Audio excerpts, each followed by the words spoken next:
Okay, good evening and welcome to this session on enhancing the Fontan circulation the yogic way on 29th of September 2022, the World Heart Day. I'm Dr.Prem Sekar, pediatric interventional cardiologist based in Chennai, India. And I have with me Mrs. Poonam Rahul, an experienced yoga practitioner and teacher based from Mumbai. So this presentation is structured to last for 25 to 30 minutes, with the first 5 minutes with me introducing the normal heart circulation, and followed by how the Fontan circulation differs from the usual, so that all of you with the Fontan circulation can get an idea of how your circulation is different to the usual cardiac circulation. And also, we'll be stressing on the importance of the lungs, which basically drives the circulation in the Fontan pathway. So I will start off with my first slide.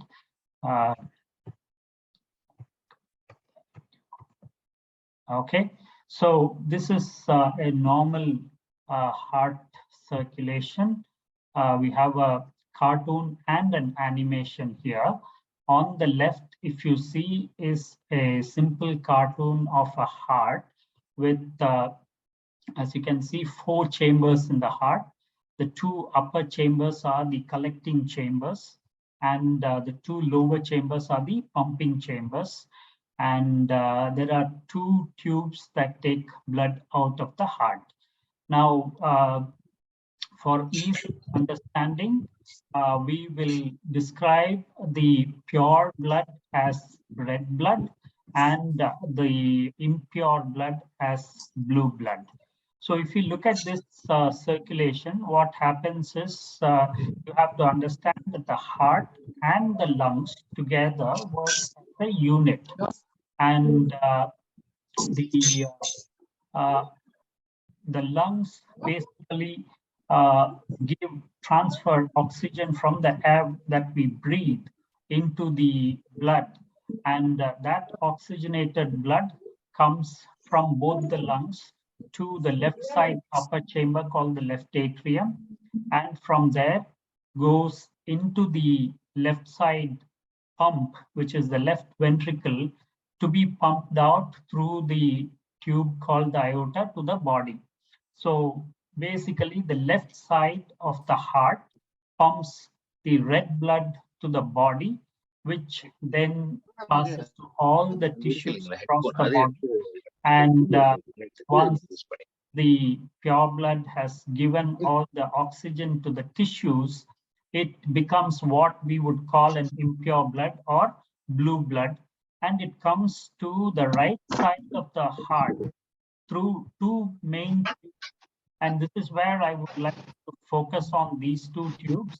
There is one tube called the superior vena cava, which is bringing the impure blood from the upper part of the body, and there is one tube which is bringing impure blood from the lower part of the body to the right side of the heart, right upper chamber, from where it goes into the right pumping chamber to be driven to the pump to the lungs, where it then gets oxygenated and comes back to the left side of the heart as pure blood. So if you see in this animation, you see that the pure blood comes in here and then goes through to the left pump, goes into the body, and then becomes impure, comes back to the right side through the superior and inferior vena cava, and then goes to the lungs. This is a normal cardiac circulation, and where the Fontan circulation differs is the fact that the impure blood from the body and from the upper and the lower body is totally diverted away from the heart and made to go directly to the lung tubes. So what it does is it basically the impure blood totally bypasses the heart on its way to the lungs. And this is done, the Fontan operation is done in conditions where uh, the heart is not suitable for it to pumping. So this is what it is. The blue blood is totally transferred to the lung tubes through a conduit from below and from above, so that it does not get into the cardiac circulation. So this is a passive flow, which is not aided by the heart pump like in a normal circulation, and therefore it needs some driving force. And these driving forces, there are mainly three driving forces.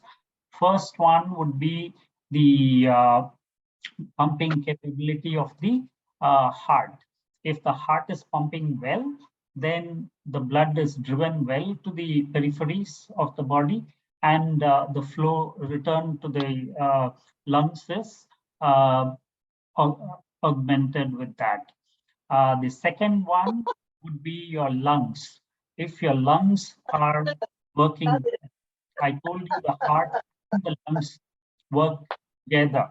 So if the lungs are working well, then the lungs actually act as a bellows and enhance the flow of blood from the periphery into the lungs by negative pressure. And the third one would be your legs, your calf muscles. When you're active and walking and cycling, the calf muscles actually pump the blood up from the legs towards the heart against gravity, so that it acts like a secondary pump. So these are the three drivers: the heart, the lung, and your calf muscles. And if you look at this, this is a picture of a bellows, which uh, was usually used to uh, push out air to flame the fire in a chimney or something like that. And what you can see here is when you open it up, it reduces the pressure inside the bellows, causing air to be sucked in. So similarly, when the lungs expand, when the chest expands, you have a negative pressure in the chest, which sucks in blood from up and below into the lungs. So that is why breathing is so important in driving the Fontan circulation. And our ancient sages understood the wisdom of the uh, practice of proper breathing in maintaining good health. And yoga has done wonders in maintaining good health through the practice of proper breathing. And that is why I have with me today Mrs. Poonam Rahul, who is a licensed level 2 yoga teacher from Ayush Quality Council of India, a certified pranayama and meditation teacher. She holds a diploma in yoga philosophy from Mumbai University, a yoga practitioner for more than 20 years, and teaching yoga and practicing yoga for various physiological and psychological conditions for the past 5 years. I also have her email ID here, which you can note down for future reference. And she will be taking over from here to tell us about yoga, the practice of breathing properly, and some asanas to increase lung capacity. Over to you, Poonam. Thank you. Good evening, everyone.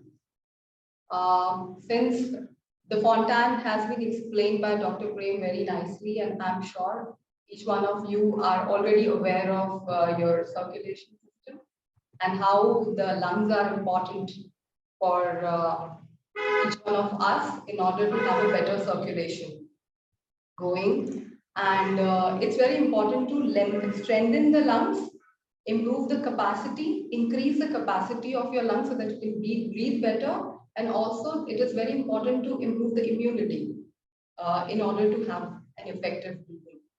So here in this session, what we are going to do, we are going to learn some yogic practices in order to have a better capacity, better immunity, and also to strengthen our lungs. Also at the same time, we are going to focus a little bit on working on the calf also. Okay, so that you can have a complete program, 15-20 minutes of a program, which you can practice any time of the day. There is no condition. And everyone, like there is no condition of the age group also. This program has been designed very simple so that everyone can practice this without any difficulties. But still, if you have any kind of difficulties, you can always come back to the teachers, come back to the doctors and consult before doing something which is not making you comfortable. All right. So before I go ahead and start, I'll introduce you to some basic stretchings in yogas. And these stretchings have some name. They're actually the asanas, but they are very good to open up your chest, the lungs and your chest, and open and give you more space to breathe in. So we are going to improve the flexibility of your entire chest region, to improve the flexibility and strength of your entire intercostal muscle so that you have more space for your lungs to go around, for your lungs to breathe. And lungs are like a balloon, like a structure. Okay. Okay. Right. So I'm just going to demonstrate few asanas here. I would request you all to observe carefully.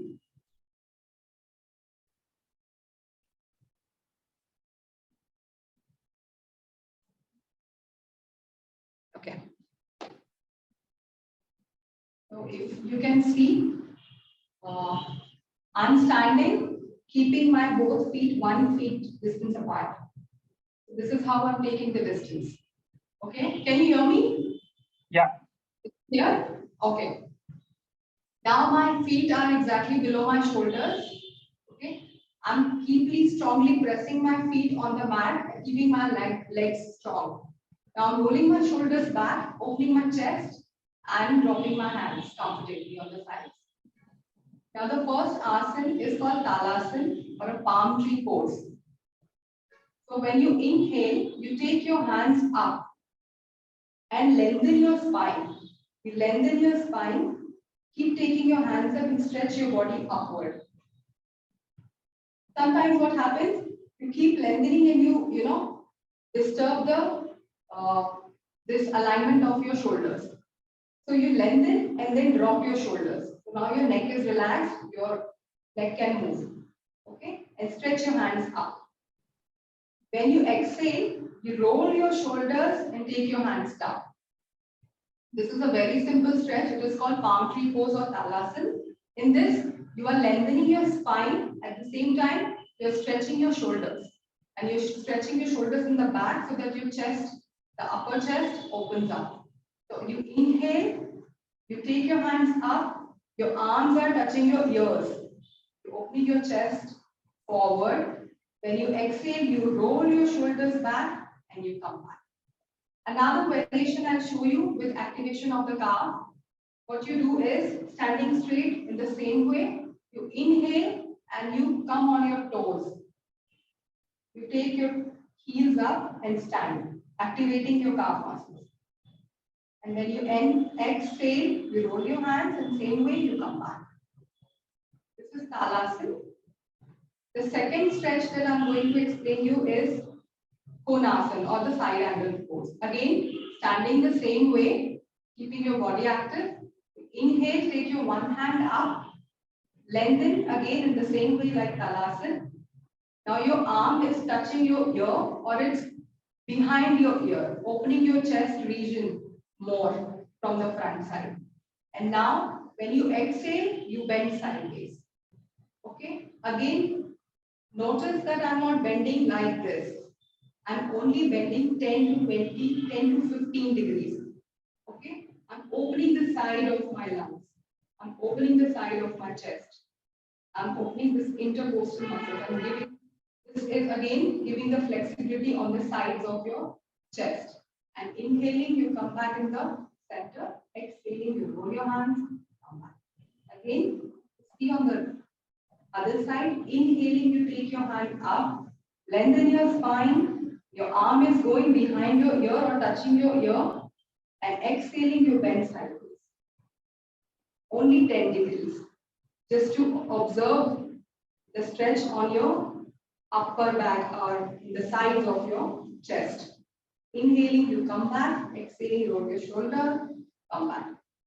Same thing with the variation, activation of calf. You will inhale, take your hand up and you're on your toes again. Exhaling, you go sideways. Inhaling, come back. Exhaling, you come back on your feet. You can practice cat and cow standing or sitting on the chair or also on the mat. So I'll show you how to do it on the mat. It's very simple. You must have done it before also. You keep your hands in the front, come to this position for lion.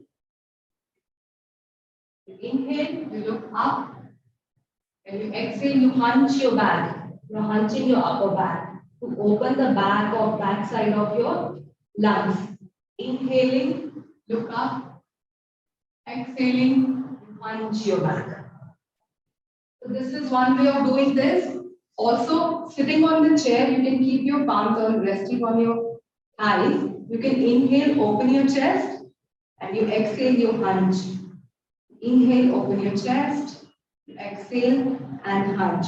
So in this way, these three practices which we did are opening your chest muscles on all the sides, in the front, in the sides, but also in the back. So the lung, it's a triangular shaped structure which opens and extends from all sides when you breathe in. Okay, on the front, on the sides, and on the back also. So it's important to stretch the muscles and the skin of your chest on all the sides so that you have better flexibility. And when you start breathing practices, you have more space because of the flexibility that you have created, more space. Your lungs will be able to, extend more. Okay, these are the three practices. Additional one more practice that I'm going to tell you is you can just interlock your hands, roll your shoulder, and keep stretching your chest forward, dropping your shoulders in the back. You can keep looking straight. Just interlace your hands and pull your hands below your buttocks. Keep dropping your shoulders in the back. This will again give you a very good stretch on your chest region. Okay, so these are the stretches which can be used as a preparatory practice before you start any breathing practice. Because since you are going to utilize your lungs more for the breathing, it is important to extend them, expand them, and make them flexible so that you won't have much injuries or you won't get tired or you will not have any kind of discomfort before you start. So, okay, after this, we'll move forward and try to learn some pranayama. So again, these pranayams are going to be very simple, focusing towards, again, improving the elasticity, capacity, and immunity. Okay, so here again, you can sit down on a flat surface. I would recommend you not to sit on the bed or sofa because what happens when you sit on the sofa, it goes in and the curvature of your spine gets distorted and you will not be in a right position or the right, your spine will not be straight. So when your spine is not straight, there's no use of breathing or no use of doing any kind of pranayama practice. Because all the energy, all the oxygen, all the prana, we are actually exercising the prana. And the prana moves from your spine and then it spreads to the body. It's important to have a spine always straight when you practice any kind of yogic breathings. Okay, so it's always good to sit on a flat surface. So you can sit on a flat surface. You can also, right now, since I can't see you, I don't know whether you're doing or not, but it will be good if you can sit and try to practice along with me. Okay, and later on, if you have any issues, you can just ask questions and we can connect. So right now, you can sit cross-legged position, or you can keep your one leg up in a half lotus, or if you're more flexible, you can keep You can make a full lotus and sit straight. Just lift your spine up, stretch your spine upward, and relax your shoulders. That's it. And the first kind of breathing or the first pranayama that we are going to practice is called equalization of breath, as the name or only describes what it could be. So equalization means you are breathing in equal counts. You are taking breaths in equal count. So one breath is equal to one inhale and one exhale. Okay. So inhaling and exhaling also equally. So if you're inhaling for 3 seconds, you have to exhale also for 3 seconds. Okay, that's called one breath of equal breathing. Okay, and you can practice 10 to 15 breaths like this, and that's more than enough for the beginners basically. So, and again, how to practice this? If you're inhaling for 3 counts or 3 seconds, okay, so you cannot rush with the breathing. You have to inhale completely. So you are inhaling completely for 3 seconds. It's not you started inhaling and you're just halfway through and 3 counts are done, so you started exhaling. That's not the right way of breathing. You have to inhale completely, utilize the full capacity of your lungs, and then start exhaling completely, utilizing the full capacity of lungs in 3 seconds or 4 seconds as per the capacity of each and every one. So one can be able to breathe only for 3 seconds, and the other can have a better capacity, can be able to breathe for 7, 6 or 7 seconds. So it depends on person to person. But it's important to understand your own capacity and breathe accordingly. Because we don't want to strain the breath, we don't want to strain the body. We have to be comfortable with your breath. Okay, that's very important. If you're straining your system, then it's not you're not doing it right, because circulation is not going to be the way we want it. Okay, so we don't want to strain the system. We want to energize the system. It's more important to energize, relax, rejuvenate. It's not, and breathing has to be such that it makes you energize and make you fresh. So if we are starting with the 3 count, you inhale in completely in 3 counts and exhale completely in 3 counts. Again, one more thing to notice here. This is the first pranayama. I'm explaining a lot of things in the first pranayama because I don't want to keep repeating it again and again. And this applies to all the pranayamas. So when you're breathing, again, there should not be jerking of breath. So if I say, generally what happens, I give count. So if I say inhale 1, 2, and 3, what people do is they start inhaling in bubbles. 1, then break, then 2, and break, and 3, and break. And then they do the same thing while exhaling also. So again, the breath has to be very smooth and subtle. You're breathing, you go slowly, and in one breath, it has to be very subtle. In one breath, you inhale completely. And then while exhaling also, go slowly and exhale completely. Okay, that's another thing. And the third thing is, when you inhale, sometimes what happens, you put so much pressure on your system, it's like this. Your shoulders are up, your chest is, you're putting so much of pressure on your chest, it starts straining. Rather than having a good effect, it will give you a bad effect. So this is incorrect. Your shoulders are not going to go up. You have to be so subtle, and you have to love your body when you're practicing any kind of breathing. So go very slowly. Keep a smooth breath. It's not a competition. You don't have to reach 10 counts. You can start with 2 or 3, and then slowly you can build up. That's how we do it. And second thing is, some people inhale like this. So again, straining the nostrils. Make a lot of noise while breathing in and out. That means you're straining the muscles of your nostrils. So again, that is incorrect. You have to be, your breath has to be very smooth so that you yourself will not be able to hear the noise that you're making with the breathing.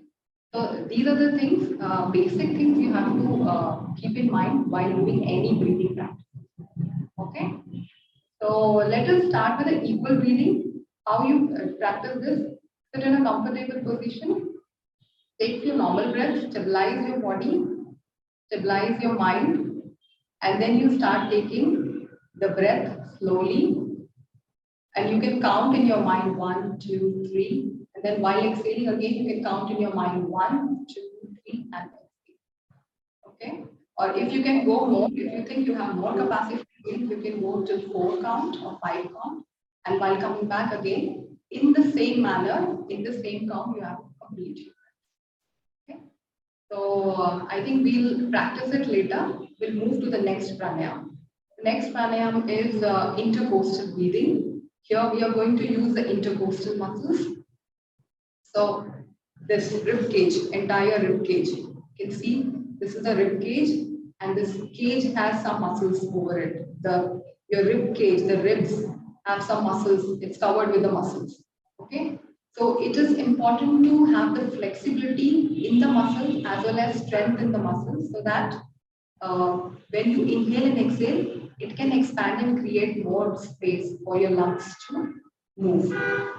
Okay. So what we're going to do is, below your chest, you can feel those 3 ribs. These are called floating ribs. They are not attached to your sternum. These are floating ribs. You can easily feel them. Okay, so you can keep your fingers on these floating ribs and slowly, just gently hold your rib cage. Okay. Now, your shoulders are not going up. Your shoulders are not slouched. Your shoulders are pulled back. Your chest is open. Okay, and you're holding your rib cage like this. Now, just try to observe the movement of my hands, my fingers. Okay. When I inhale,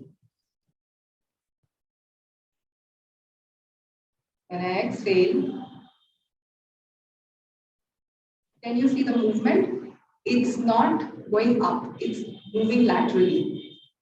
We are moving the ribcage laterally. So we are extending the chest muscles or your intercostal muscles laterally. So we are creating the space laterally for your lungs to move. Okay. So this is how you breathe. Inhale, 1, 2, 3, 4. Exhale, 1, 2, 3, 4. This is the second kind of breathing. For creating more space for your lungs to breathe and breathe. Also to strengthen the lungs, strengthen the muscles, and also when you have more space, you have created more space for your lungs to breathe in. What happens is your lungs are going to blow more. The lungs are going to extend more, and each and every corner of your lung is going to be utilized. So all the stale or deoxygenated air which is trapped in any corner of your lungs will start opening up and flush out. It will be flushed. So all the toxins are going to be removed, and you will be able to breathe, more effectively. You will be able to breathe more air, and hence here the function of improving the immunity also proves through the lungs, this breathing. Okay. And the third breathing that I'm going to tell you again is for your lungs. I'm only focusing on lungs today. This is more important. So here we have clavicle muscles, clavicle region. So how you feel these clavicle muscles is when you move your hands like this, your shoulders like this. If you're touching your shoulder, this portion, this region, you can feel there's a muscle. You can feel that muscle or a bone. You are creating a cavity when you're moving your hands like this. So just hold in that cavity. Okay. Just keep your 2 fingers, 3 fingers on this cavity. Again, open your chest. Keep your chest open. Don't slouch. Keep your chest open. And now again, you will breathe in the same manner. You will inhale for 3 or 4 count. Exhale for 3 count. So when you're inhaling and exhaling like this, what happens is you're utilizing this upper chest, upper portion of your chest. Clavicular region, which is hardly been used by maximum of the people, and hence mostly the deoxygenated air is 100% trapped over here for almost all people who are not practicing any kind of pranayama. So it is important to utilize this muscles and this area also while breathing in and out in order to flush all the toxins out. And of course, if this toxins are flushed out from this particular region, again here also the oxygenation will start happening, and the entire portion of your chest and entire portion of your lungs will be utilized for breathing.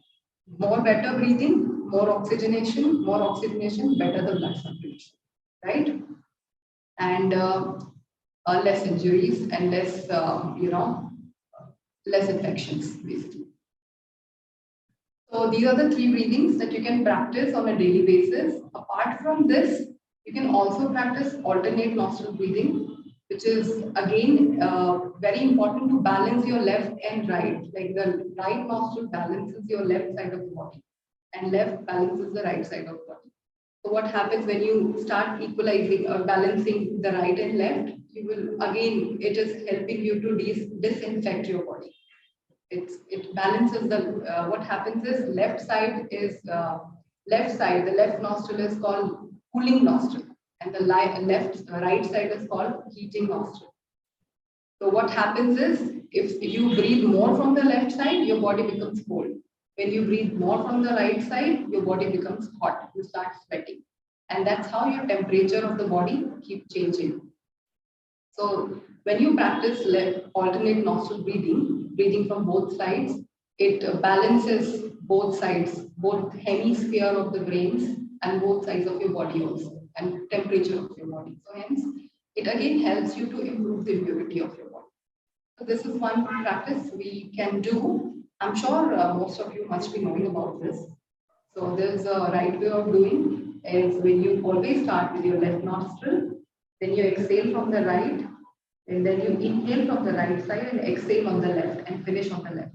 Becomes one breath. Once again, I'll explain you. Start with the left side, exhale on the right, then you inhale on the right side and exhale on the left. It becomes one breath.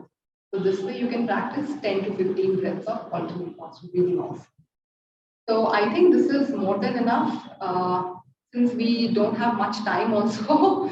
So we can take some questions. If you have any doubts, you can ask questions.